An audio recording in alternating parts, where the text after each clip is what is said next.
سیانے کا قول ہے، کل استاد بادشاہ تھا اور آج استاد ملازم ہے۔ نہ جانے وقت بدل گیا ہمارے معاشرتی رویے کچھ نہ کچھ ہوا ضرور ہے، ورنہ جب ہم پڑھا کرتے تھے تو استاد محترم کو دیکھ کر ادب و اداب کے وہ تمام طریقہ ہائے کار اپناتے تھے جو دنیا میں رائج ہے۔ اب شاید سمجھ رہے ہوں کہ میں 90 سالہ بڈھا آدمی ہوں اور سٹھیائی ہوئی باتیں کرتا ہوں۔ ایسا کچھ بھی نہیں، میری عمر زیادہ سے زیادہ 30ویں کی دہائی میں ہوگی، لیکن استاد محترم کا ادب ہمارے دور میں بھی از حد ضروری اور ہماری ثقافت کی علامت تھا، لیکن موجودہ دور میں طالب علم اور استاد کا تعلق شرمناک حد تک بیہودہ ہو چکا ہے، اور یہ پتہ چلانا مشکل ہو جاتا ہے کہ استاد کون ہے اور شاگرد کون۔ اس میں سارا قصور طالب علموں کا نہیں، بعض اساتذہ بھی اس بلا وجہ کی فرینکنس میں برابر کے شریک ہے۔ معلمی پیشہ پیغمبری ہے، اور دنیا کے سب سے بڑے معلم نبی اکرم تھے، جنہوں نے سب سے پہلی اقامتی یونیورسٹی یعنی مسجد نبوی کا قیام کر کے ثابت کر دیا کہ استاد کی شان عرفہ و اعلیٰ ہے۔ اگر ایک معلم درست طریقے سے اپنے طالب علموں کو پڑھاتا ہے اور اپنے پیریڈ کے دوران بے ایمانی علیت و لال سے کام نہیں کرتا تو یقین جانیے وہ آج کے دور کا ولی ہے۔ لیکن بدقسمتی سے دیگر شعبہ ہائے زندگی کی طرح اب پیشہ معلمی بھی تجارت کی شکل اختیار کر چکا ہے، جس کی وجہ سے ہمارے قومی اخلاق و وقار کا جنازہ نکلنے کے قریب ہے۔ ایک معلم کی معمولی سے لغزش سے ساری قوم متاثر ہوتی ہے، کیونکہ وہ مستقبل کے معماروں کی آبیاری کر رہا ہوتا ہے۔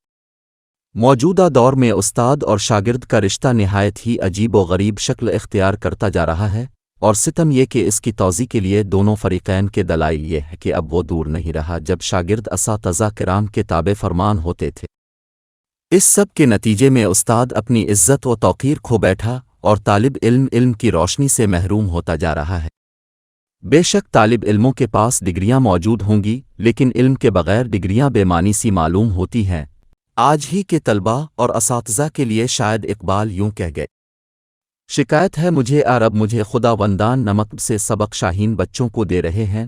خاک بازی کا ایک وہ دور تھا جب خلیفہ ہارون الرشید اپنے بیٹوں مامون الرشید اور امین الرشید کے ساتھ مسجد میں نماز ادا کرنے گئے تو نماز کے اختتام پر دونوں شہزادوں میں اپنے معلم کی جوتے ان تک پہنچانے میں سبقت لے جانے پر لڑائی ہو گئی۔ اور ایک آج کا دور ہے کہ معلم شاگرد کو دائیں جانے کو کہے گا تو شاگرد جان بوجھ کر بائیں جائے گا۔ اس سب کے ذمہ دار معلم اور اساتذہ کے ساتھ ساتھ گزشتہ چند برسوں میں جو معاشرتی بے حسی آ چکی ہے، یہ سب برابر کے مجرم ہیں۔ پانی بلندی سے پستی کی طرف خود بہتا ہے، یہ فطرت کا اصول ہے۔ اسی طرح پھول کی خوشبو پر کبھی کسی نے بھنورے کو دعوت دے کر نہیں بلایا، شمع کے گرد پروانوں کا ہجوم بھی فطری ہے، ہوا اپنی جگہ خود بناتی ہے، اور کنواں کبھی بھی خود چل کر پیاسے کی طرف نہیں گیا۔ ان سب فطری اصولوں کی طرح آج بھی ایک اچھے استاد کے ارد گرد سینکڑوں طلباء جمع رہتے ہیں اور علم کی دولت سے فیض یاب ہوتے ہیں۔ اگر استاد اچھا ہوگا تو معاشرتی اقدار خود بخود ختم ہوتے جائیں گے، جرائم کی شرح میں کمی واقع ہوگی اور اخلاقی اقدار قد آور درخت کی طرح پروان چڑھ کر خوب ثمر دیں گی۔ یہ ایک اٹل حقیقت ہے کہ بعمل، سچے اور دیانتدار استاد کے شاگرد استاد کی بات پر کبھی بھی کوئی رد و قد نہیں کریں گے، اور وہ استاد سے متاثر بھی ہوں گے، لیکن اگر استاد خود جھوٹا اور عقل سے پیدل ہو تو اس کے شاگرد بیچارے کیا کر پائیں گے؟ وہ بھی اپنے استاد کے فٹ پرنٹس پر چلیں گے۔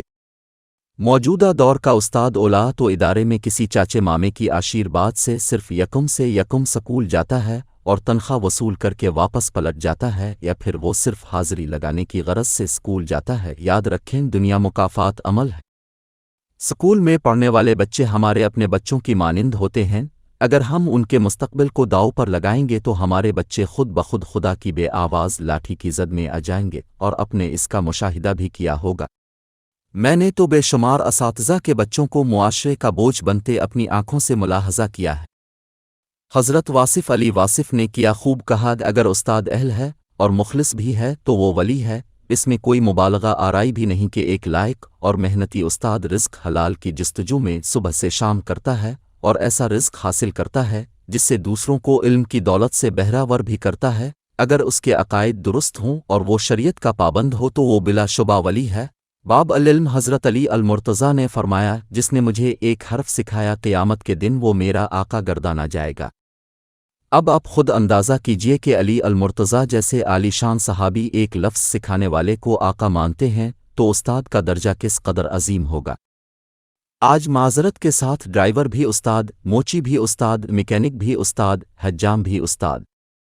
لکھنے کا یہ مقصد قطعا نہیں کہ یہ پیشے کمتر ہیں، بلکہ یہ لوگ جو زیادہ ایمانداری سے روزی کماتے ہیں ان اساتذہ سے کروڑہا درجے بہتر ہیں جو اپنے کام میں کوتاہی برتتے ہیں اور خود بھی حرام کھاتے ہیں اور اپنی اولادوں کے پیٹ میں بھی جہنم کے انگارے بھر رہے ہیں۔ ایسے اساتذہ کرام جو محض سیاسی گاپ شپ اور دہاڑی دار کی حیثیت سے کام کرتے ہیں ان سے تو مندرجہ بالا لوگ کروڑہا درجے بہتر ہیں جو کم از کم اپنا خون پسینہ ایک کر کے 2 وقت کی روٹی کا بندوبست کرتے ہیں۔ یاد رکھیے گا کہ استاد ایک رول ماڈل ہوتا ہے، اگر استاد اچھا نہیں ہوگا تو معاشرے کی تباہی یقینی ہے، اور اگر استاد کام چور اور اپنے مقرر شدہ فرائض سے غفلت برتے گا تو وہ نہ صرف اپنی دنیا و عاقبت برباد کر رہا ہے بلکہ ساری قوم و ملت کے ساتھ دھوکہ بازی کا مرتکب ہو رہا ہے۔ بے شک اس دنیا میں اسے کوئی سزا ملے یا نہ ملے لیکن آخرت کی زندگی جو کہ ہمیشہ والی زندگی ہے اس میں وہ قہر خداوندی سے کسی صورت نہیں بچ پائے گا۔ سامعین، ضرورت اس امر کی ہے کہ استاد بھی اپنا رویہ بدلیں اور طالب علم بھی استاد کو استاد کا درجہ دیں۔ بہت ہی زود و رنج سے لکھنا پڑتا ہے کہ مغربی ممالک میں استاد کو جو مقام اور حیثیت دی وہ یہاں نہیں۔ اس میں اساتذہ کرام اور معاشرہ برابر کا شریک ہے۔ خدا را اساتذہ کرام اپنے رویے بدلیں ورنہ ہماری نسلیں تباہ ہو جائیں گی۔ ناظرین، یہ کالم مشہور کالم نگار راجہ شہزاد معظم نے تحریر کیا ہے جسے کشمیر گزٹ نے اب تک پہنچایا ہے۔ اگر آپ کو ہماری کاوش اچھی لگی تو ہماری ویڈیو کو لائک کریں، ہمارے چینل کو سبسکرائب کریں۔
Thank you.